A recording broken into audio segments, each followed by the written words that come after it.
I walk through the shadow of death left to fear. This is a journey through the halls of hell. Yes people, what is good? I am BA. Unfortunately there'll be no reactions this week, but to make sure you're not left without a video at all, I've decided to review a few movies I've enjoyed. The movie I'd like to talk about today is quite an old one. It's actually one of my favourite movies, but I've watched this film about 10 or 20 times since its release, and it's called District 9. And in my opinion, it's one of the best sci-fi movies ever, and also I think it was one of the best movies of the last 10 or 20 years. I genuinely rate it that high. The premise is of course metaphorical of the apartheid which really happened in Africa, but basically it starts in a documentary style and a UFO just so happens to lose power over Johannesburg City, and we get to see how the locals speak about the aliens, etc. We get to see the aliens get housed into their own area, which is an impoverished area where they have to fight for resources and stuff like that. And the main concept of the movie is that they just want to go home and get the fuel to repower their ship to leave, but the nefarious government agencies are secretly trying to reverse engineer their weaponry and technology and are not allowing them to leave until they figure it out. In amongst this is Vickis, who has been assigned the task of relocating these aliens from their current shacks to this new area called District 9. In the process, he comes into contact with a fluid which slowly starts to turn him into one of the aliens. And it's just a brilliant way to handle the story because he starts as all the human characters we see, prejudiced towards the aliens, but he gets to literally see it from the other side by the end of the movie because he is turning into one of them. So it's the perfect way to make someone, no matter how ignorant they are, instantaneously see it from the exact opposite perspective. And God knows, human beings nowadays could do with learning that ability. I'm not usually that big on CGI effects in movies, and the alien species, which they call the prawns, are CGI in this movie.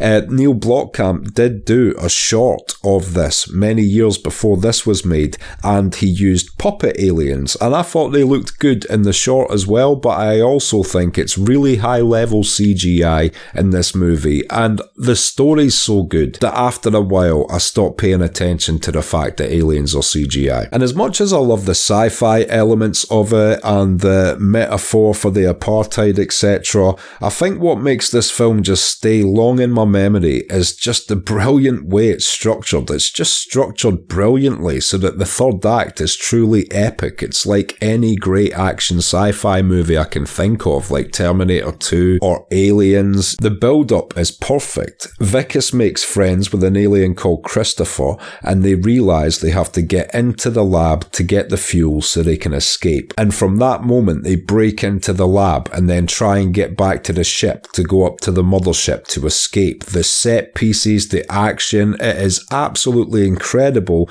and none of it feels shoehorned in. It feels genuinely deserved and understandable due to what's happening on screen. I also love the use of the prawn mech suit when Vickis finally gets in the prawn mech suit later on. It is so great. I could go on about the final third and the different little bits of action sequences throughout it all day. For example, there's a moment earlier in the film where they're forcing him to shoot alien guns, and one of the targets they use is a pig, and then in the final sequence he actually picks up a pig with a gravity weapon and shoots the pig at one of the soldiers, thus weaponizing the pig. And I thought that was quite funny how earlier in the film they had used an alien weapon against the pig only to weaponize the pig against those guys later on. There's also moments in this movie which are really similar to The Fly, just human body horror, as Vickis transforms slowly into one of these prawns. He takes off different parts of his body and it's just uncomfortable to see him peeling these pieces off, and it was very reminiscent of scenes from The Fly. Never a bad film to be drawing your inspirations from though. The alien characters of Christopher and his son are so sympathetic as well. They're really the heart of the movie, and I feel like if the CGI had been bad or their dialogue had been weak, it wouldn't have worked, but they're just written so well.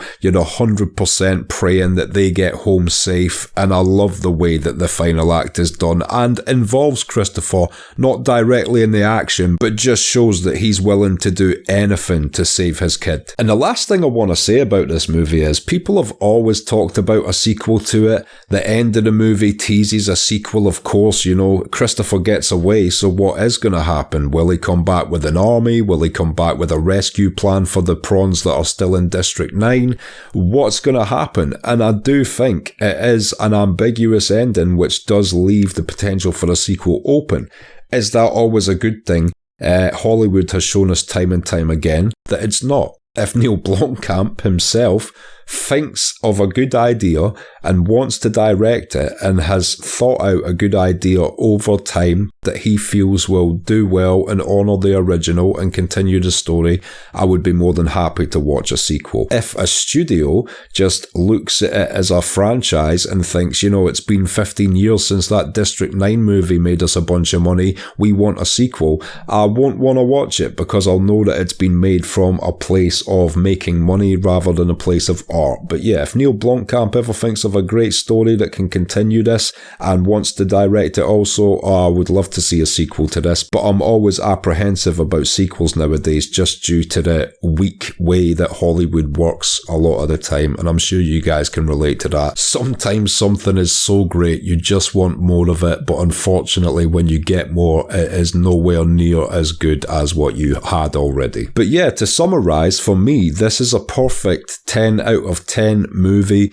It's got to be in my top 3 favourite science fiction movies, along with Aliens and Terminator 2. I'm maybe forgetting about ones right now, but I swear whenever I think about my top 10 movies of all time, District 9 is one of the first films that comes to mind every single time. So yeah, that's been my little review on District 9. Once again, apologies for no reactions this week. We will be back to normal next week, and until next time, I have been BA.